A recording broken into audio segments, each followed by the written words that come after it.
Hey everyone, it's me, Morgan. I wanted to introduce you to our new sponsor, Bookshelf Plus. If you're like me, you like to listen to your podcast in your car. Podcasts are perfect for my morning commute, but what do you do when you have a road trip and you need something a little bit longer to listen to?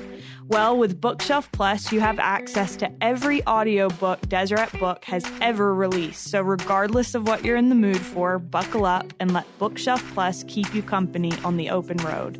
You can try Bookshelf Plus for 30 days free right now by visiting DeseretBook.com/allin. Again, that's DeseretBook.com/allin. Happy trails, y'all. In a recent article on LDS Living, Spencer Hyde wrote the following. At 6 years old, I realized I cared more about the number of times the windshield wipers moved back and forth than I did about the thunderstorm. At 7, I understood germs to be more prevalent than air.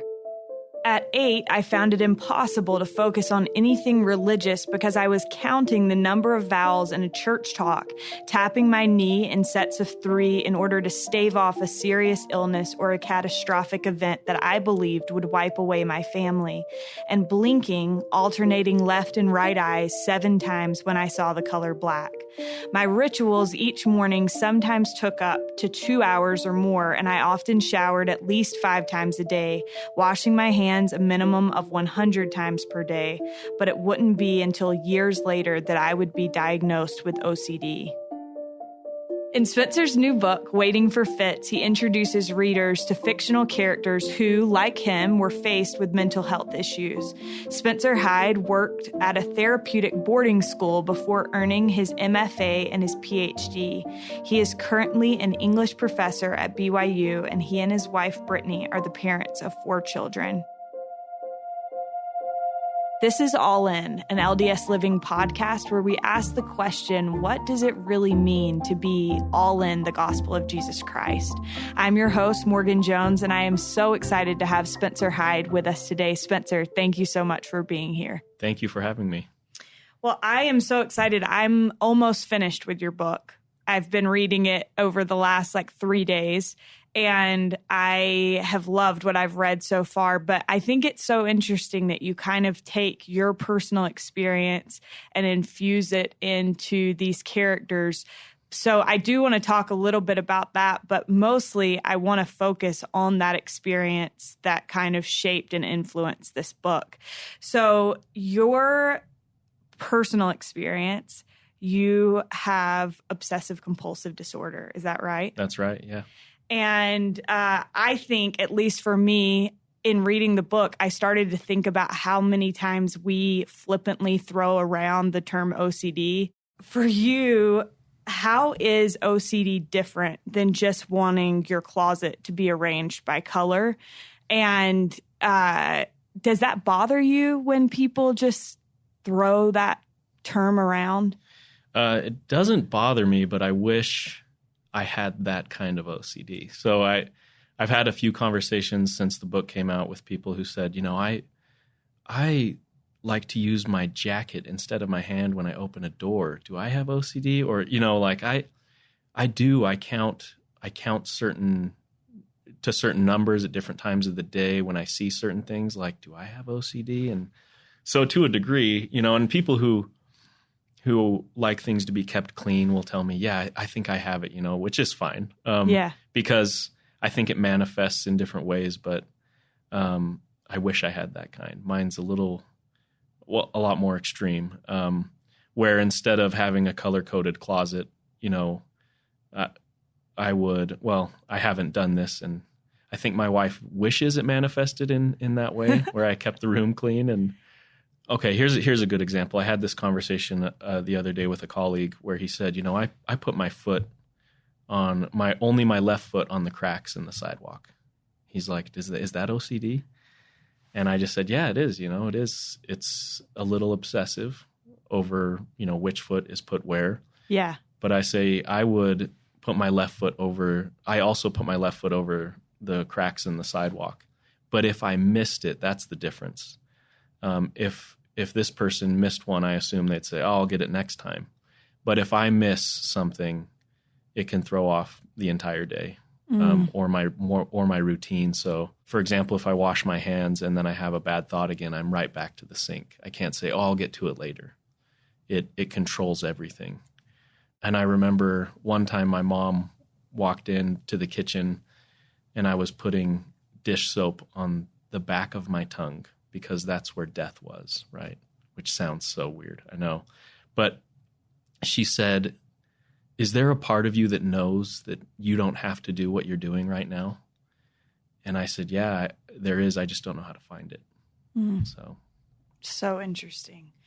I am fascinated by the fact that you took this experience that you had that I want to kind of dig deeper into and put it into this book, where in your book, Waiting for Fits, there are all these characters that are all inpatients at a psych hospital being treated for different mental illnesses. I love that we see, and I've been learning a lot as I've read about the different things that these teenage kids are struggling with in the book. Do you struggle with any other form of mental illness, Spencer? I did struggle in high school with anxiety and depression as well, which was pretty heavy. And you mix that in with OCD and it was the perfect storm, right? So I struggled with those things. And honestly, from the research I've done on other mental illnesses, I think they share a lot of common ground. A lot of anxiety, like with what I've read about schizophrenia, there's an obsessive nature to that. And Tourette's, I mean, I would blink in numbered sets, right? So it felt a lot like Tourette's. People would look at me and sometimes ask me that, "Oh, do you have Tourette's? Because you're blinking left eye, right eye, left eye, but I was counting. It wasn't uncontrollable in that sense. Right. But in the sense that I had to do what my mind was telling me, it was in a way uncontrollable. I think it's super interesting. You talk in the book about how all these different things, you can have two people that have obsessive compulsive disorder, and yet it may be completely different for those two people. It may manifest itself in different ways. How have you seen that?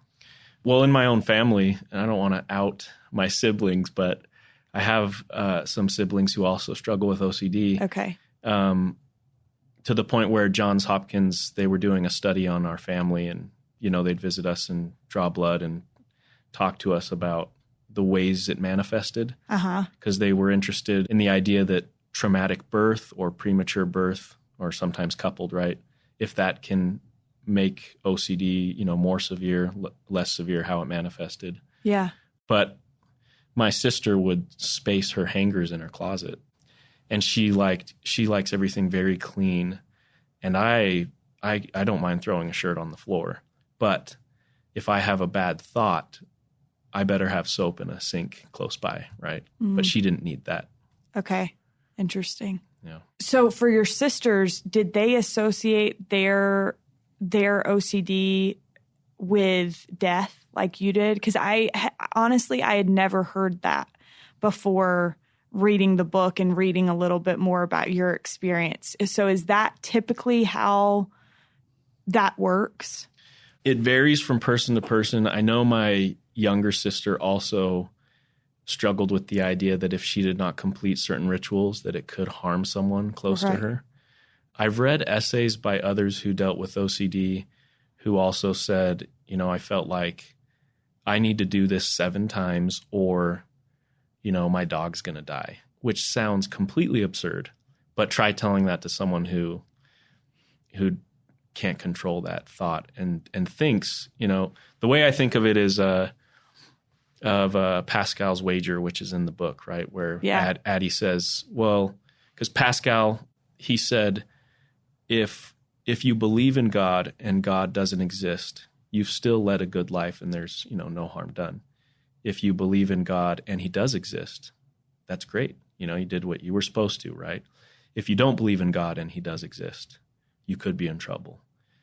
So just that wager of, well, if I complete this ritual and it helps them, that's great. If I complete this ritual and they never needed it, what harm has it done to me? Right.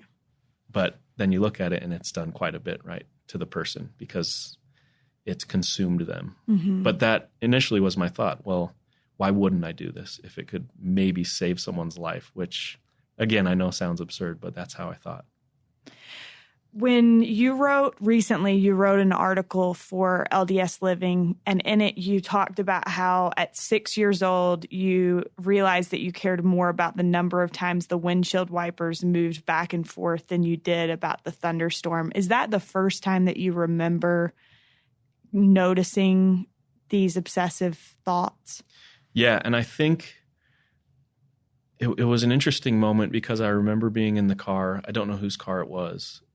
I don't know if I was with a sibling or not, but I remember someone came on the radio doing it's one of those ads for, we're studying OCD. Please call us at this number. But it started with what you expect from those late night infomercials. If you are experiencing X, Y, Z, you should call us, right? But it said, if you're counting things, if you're washing more than normal. And I thought, what's normal? I was a kid and I'd never thought of what was normal. I didn't know it wasn't normal to count the windshield wipers going back and forth, and instead of looking outside at the storm. And that was the first moment where I thought this might be different. And I think that was also the time when it started manifesting more and my parents were noticing it more. But it was still in the stages of this could just be odd. Right. Not consuming. Yeah, absolutely. So fast forward a little while, and you mentioned Johns Hopkins, and your parents were called to be mission presidents in Baltimore. Is that right? Right. And that's what led you all to be in that particular place at that particular time, which to me, it's like, yeah, you could look at that and say that's a coincidence. I'm not really a believer in coincidences. So for you, when you look back on that, how do you see God's hand in that? And can you tell us a little bit more about that experience and how you became involved with being observed there? Yeah, absolutely. When I think about our trip to Maryland, it's hard not to see God's hand in how everything came about. My mom told me, my grandma passed away a few weeks ago, and I remember my mom telling me, when they got the call to go on the mission to Maryland, she knew how bad my OCD was. My grandma did. And at the time, she wasn't very active. And she said, are you two simple fools really going to leave your home to go serve the church when your son is dealing with what he's dealing with?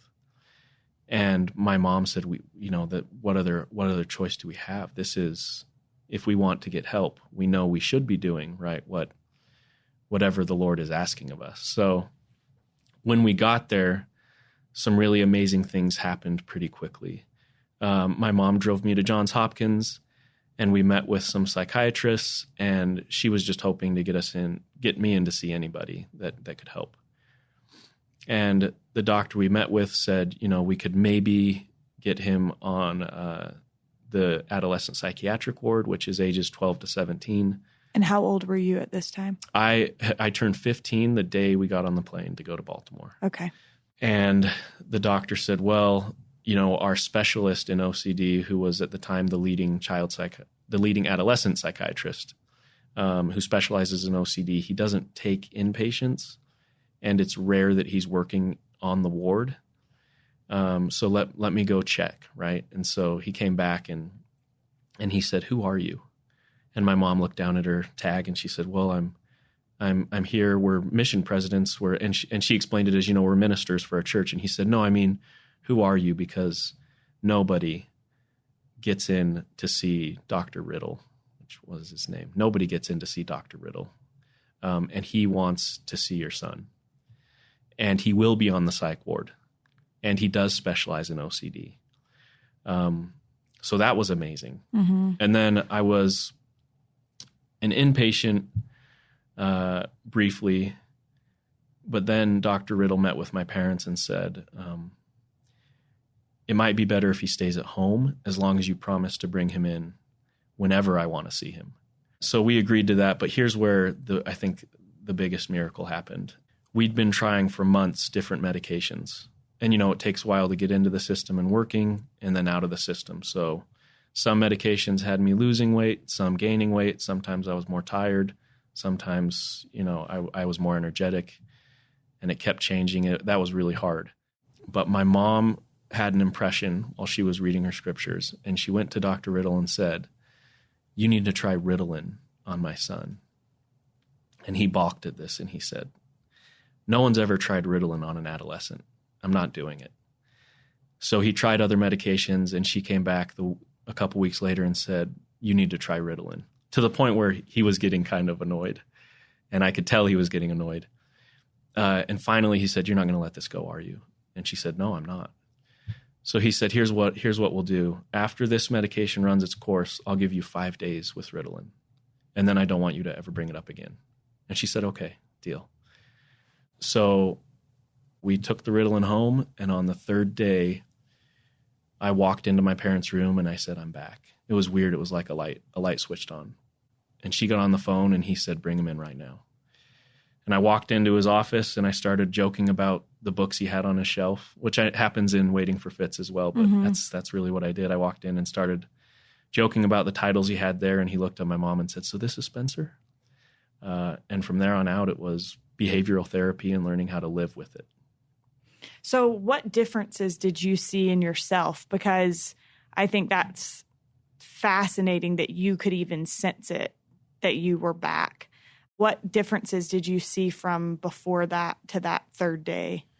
So I recently met with a friend from Texas who deals with a lot of anxiety, and she just started a new medication. And she said, "What's strange is I have the impulse to kind of let that anxiety take over, but I'm able to keep it at bay." And she goes, "I don't know how that works, but I'm able to avoid it. And not in a way where it will come back later heavier. I can just walk away from it." And I think with my OCD, that's what happened when I was on the Ritalin, which they then changed to a different type of Ritalin. But I had the urges, the impulse, the obsessions, the intrusive thoughts, and yet I was able to walk away from them. Not always, but to a degree where I could function. I mean, I'd spend most of the day inside reading and washing my hands. And it came to the point with this new medication that I realized I could put the book down, or I could walk away from the sink and go do something. And I wanted to talk to people. I wanted to be outside and do things. And because most drives to the hospital, I would just kick the seat back and sleep. And on our drive in, I just sat and talked to my mom the whole way. I think I felt like I was back. I don't know how else to explain it. Yeah. Well, I mean, you would know better than anybody else for sure. And so then fast forward a little bit more, and you went on a mission, but then your OCD and your depression relapsed and you returned home early. And I think this is something that so many people experience within the church. And I honestly don't feel like we talk about it enough. But what would you say to other young men or women who have had to return home early from their missions?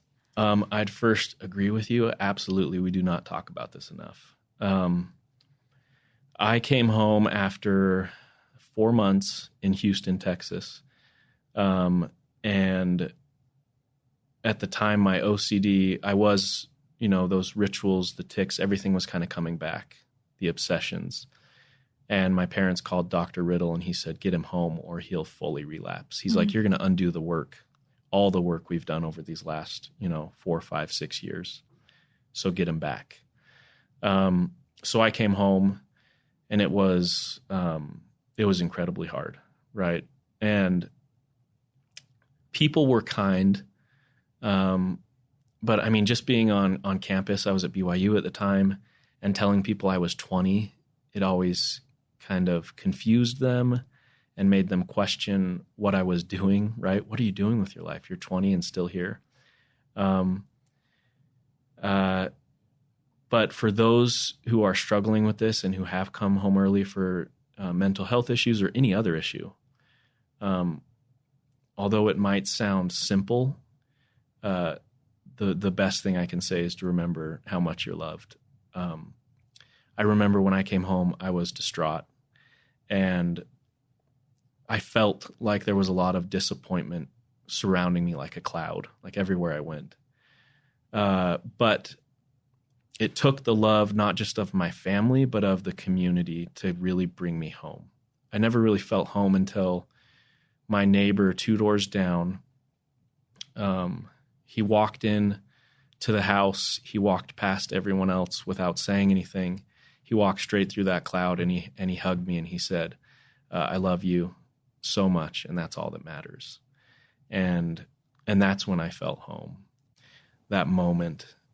And I think we often talk in the church about God's love, but I don't think we often seek it out, and we don't personally go remind ourselves of it or pray to God to remind us of it, but we should, especially those dealing with these kinds of issues. Go ask God how much he loves you, and I promise he'll show you. Thank you for sharing that. What would you say to people? And I feel like we've kind of touched on this because I think extending love is a huge part of this, but what would you say to those who have loved ones who have returned home early, family or friends? How can we best support those that may be going through that? I think you can do it best by doing something that I hope everyone does when it comes to mental illness, and see the person before the diagnosis. See that there's a person there before anything else, so that in your home or in your community or in your group of friends, it's impossible to look at someone and not see a human first that you connect with on a very basic level before you allow culture to come in, before you allow what others have said about this person to come in and color the way you see this person. First see them as a human and how you connect with them before you let anything else come in. It shouldn't matter at all if someone came home early from a mission. Well, let me rephrase that. It matters to that person because they're unsure of where they stand. So letting them know that they're loved and that nothing has changed in how you feel about them will allow them to start over. And remember that what God really cares about is that you still know he loves you. You're still interested in going to the temple and going to his house and kicking your feet up and talking to him. I think that's what he cares about most. Yeah, I would agree. So now, Spencer, you are a husband and a father. And how does your OCD play into that? How do you manage it? And do you feel like you're able to lead a pretty normal life now? Yes, I think so. And having children helps with learning to deal with the mess as far as behavioral therapy goes. Actually, just this morning, my wife said, hey, we're going to go to one of those, those trampoline like bounce places? Yeah. She said, we're going to go to one of those. And I kind of sighed, a heavy sigh. And she said, oh, are you okay? And I thought, yeah, I'll be fine. But it's those kind of like very public places that sometimes trigger my OCD a little bit more. Right. Which is so I'm silly. not OCD, and those places kind of Okay, trigger good. me. So good. That's good to know. Because amusement parks, public restrooms are like my nightmare. Yeah. So I still have those moments. And I wrote about one in the LDS Living article where for Halloween, I couldn't wear the costume because I immediately had a bad association with it when I saw it at our house. Mm-hmm. And to my wife's credit, she said, we can wear whatever costume you want. And that helps me overcome in these moments. Just like coming home early from a mission, saying, I love you and nothing else matters, instead of something like, hey, maybe you'll go back out or maybe you can do your mission in this way, right? Instead of trying to find a solution, just loving. Yeah. I'm curious, how did you meet your wife? I met Brittany rock climbing. Okay. So I went with the same group of friends rock climbing almost every day. We were skipping class a lot, which don't do that, but well, Stay in school. Yeah, stay in school unless there's really good climbing to be had. So I'd go rock climbing in the afternoon, and she'd always go in the morning group, and they went really early, and I'm not a morning person. But one Saturday I decided to go early, and there she was. And so in like a dating situation, how do you approach, like, how do you bring OCD up, and at what point? That's a good question. Well, once we started to get to know each other, I'd been working on a novella, just around 15 to 20,000 words of just this piece I wrote about visiting my friend who lived in DC. And we took a bus at, 3 a.m. up to Chinatown in New York and kind of traveled around. But I wrote it about my experience doing that while also dealing with OCD and anxiety. And so I gave her a copy of that. And I said, read this and then we can talk, because this is who I am.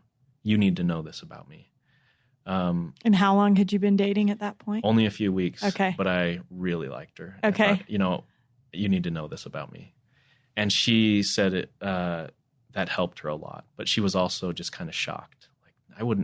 She said, I would never know any of this unless you let me read this or told me about it, right? Because we're masters of disguise, right? When we think we have to be. We think we have to be. I don't think that's the case anymore, and things are getting better as far as allowing yourself to talk about mental illness. And what I've loved about this book's release most are the friends who come to me and say, hey, thank you for talking about it, because I've dealt with this my whole life, or I dealt with this in high school and I never spoke about it.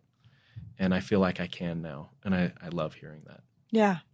So this is your first book, first published book.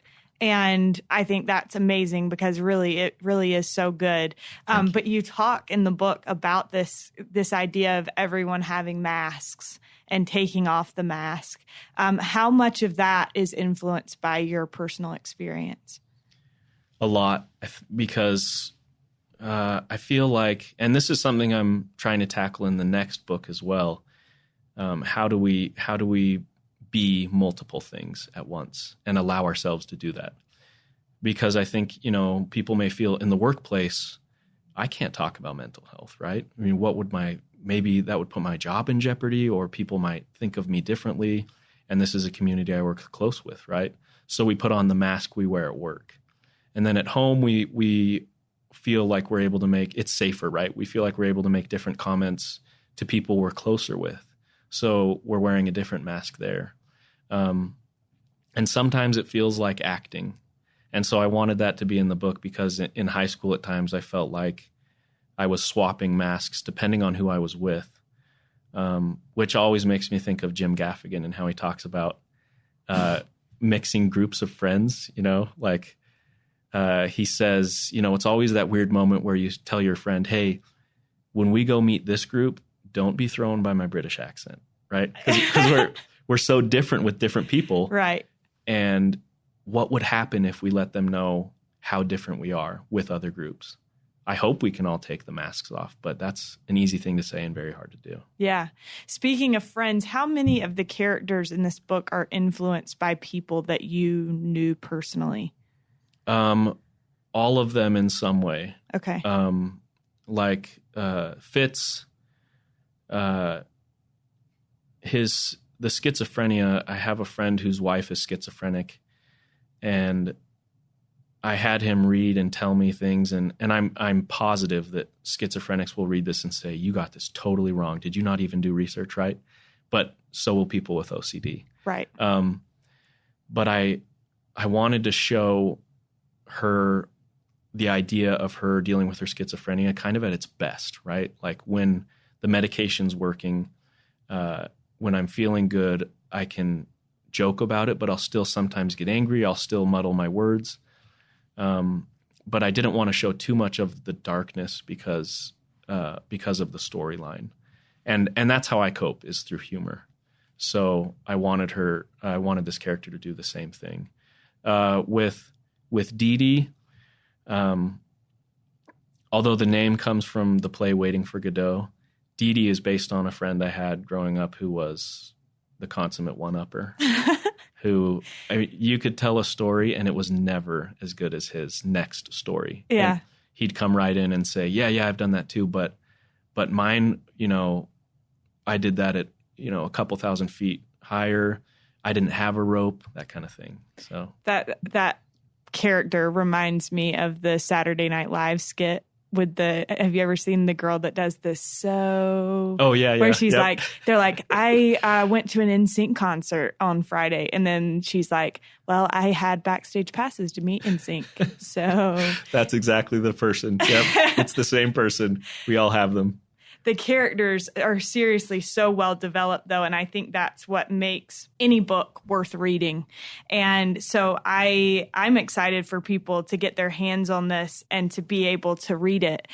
I'm curious, Spencer, this is something we've talked a lot on this podcast about, why bad things happen to good people, which I think is like the question of all questions. Mm-hmm. Why do you think that God allows us to have mental health issues? I think a lot has to do with the idea that we're all writing our own story. We're all protagonists in our own journey. We're all heroes in a way, and trying to figure out, if we don't feel that way, how we get there. And so God is giving those reversals that at the time we think of as like, no, this is setting me back. But it's those reversals we crave in story, the reversals we crave when we're in a good movie and you think, the screen goes black and you think your hero's done and they're at their darkest point. And then you look at your watch and you're like, we still got an hour, right? Game on. Exactly. And they're coming back stronger. And I feel like God is a master of the hero's journey, and he knows what obstacles to put in our way to make us our best. That's beautiful. Thank you. What role has faith played in this journey for you? Faith has played a significant role, and it is just that, faith, because with my OCD, one of the most difficult things has been feeling like I am able to feel the Spirit. For years, and even still, I don't have moments where I get impressions. I don't get the fuzzy, warm feeling people talk about over the pulpit. I don't have thoughts given to me that I feel like, oh yeah, that was a manifestation from the Holy Ghost. I've always felt like I was missing something, because my obsessions are even though I'm so much better, I'm still counting things. My mind's still going on one track while other things are happening. So it's trying to play both sides. I'm mixing metaphors, but I've always struggled with feeling like I am feeling the Spirit. So I've come to learn that the way the Spirit manifests itself to me is through whether or not I am happy. And I think that's how God works. He wants us to be happy, ultimately. So I feel like if I am happy, I feel like I'm doing what the good Lord wants me to be doing. And I go with that. And I have to on faith, because I don't feel I have those moments. And I feel sometimes that can cause people to doubt, right? Well, I don't have any specific manifestations, or I haven't had these concrete moments where I know. But it's staying involved for me in the Book of Mormon. Because with that book comes a power into my life that is truly something I can't explain. So I love that you brought up the scriptures, because that's one thing that I wanted to ask you about. In this LDS Living article that you wrote, which I loved, and I'll put a link in the show notes for those listening, you talked about several scripture stories that had helped you in being able to better understand your OCD. How would you say the scriptures have helped you to better cope with these challenges, or what insights have you gained from those? Oh, immensely. And I think that's true of a lot of stories, because we look at it as sometimes, this is direct truth from God. Whereas looking at the Bible, I see it more as a collection of stories. And I mean, that's what I study. That's what I teach. And stories are practice in how to live. They teach us how to empathize. We're able to engage with characters and learn from them. And that's why I write. So hopefully people can learn from these stories. And I often have moments where right now I'm going through the Old Testament, which, to be honest, I'm tired of hearing about measurements for the temple, right? And fabrics and sacrifices. Cubits. Yeah, exactly. So many cubits, so many different colors of fabric. But I just got to Samuel, and I'm reading right now about David. And this story of an unassuming youth who recognizes power before he's experienced it, it has taught me a lot. And these moments in the New Testament especially, like the one I referenced with the man with the palsy whose friends lower him through the roof, just thinking about the work they went to for their friend is powerful. And that's all I need, is that story to teach me. And I think that's why Jesus often taught in stories, because just like any good story, there are going to be multiple layers of meaning, and he's going to allow you to learn as much as you're ready to learn from it. I am very passionate about stories as well, and so I love that you brought that up. In the book, one of the characters remarks that no one really means it when they ask what they can do to help. And I wondered, have you felt that? I would imagine so. And if so, what do you think that we as members of the church can do to better serve and develop greater understanding toward those struggling with mental health issues? That's a really good question. I think this comes down to having a desire to know people, to truly know people, not just acquaintances, not just, those are people I see on Sundays or around my neighborhood, but really wanting to have a community. So if you have a neighbor who's, has a 4-year-old autistic son, to go to seeing that as a son first and dealing with autism second, getting to know them and their struggle with their son so that you can do whatever you may be able to do to help.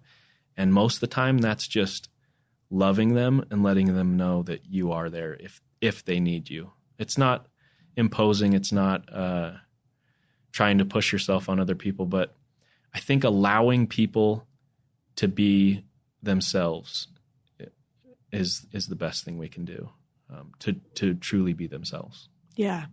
There's a quote that I love, and I was trying to figure out who said it, but I know, and it may be Brene Brown, but she references, it's either Brene Brown or it's someone else. And she says amazing, it's impossible not to love someone up close. That's perfect. And I think that is so spot on. I think sometimes it's so easy to judge from a distance, but once you've actually taken the time to get to know someone and love someone, it's so hard not to love them. And you see, I've seen that with roommates, where like I'll have somebody where I've known them for a long time and then I'm roommates with them, and I always liked them, but I love them once I've lived with them, despite the fact that like I learn how messy they are. I also learn the things that they're struggling with in their lives. And then it creates like this bond that is difficult. It makes it difficult not to love them. I love that. When you get that close, the masks have to come off and the walls have to come down. From a distance, seeing me blink at different colors would be very disconcerting. But if you get close and ask me what I'm doing and really want to know, I think that's the key. If you really want to know and you want to be that close, then you're right. It would be impossible to love that person. Yeah. Spencer, I have enjoyed this conversation so much, and I've learned so much, and I'm excited to finish Waiting for Fitz because I'm anxious to see what's going to happen to the characters. But before we finish, I just have one last question for you. Well, actually, hang on. Before I do that. Yeah. What would be your message, Spencer, to those who are currently struggling and maybe in the thick of mental illness? You are loved.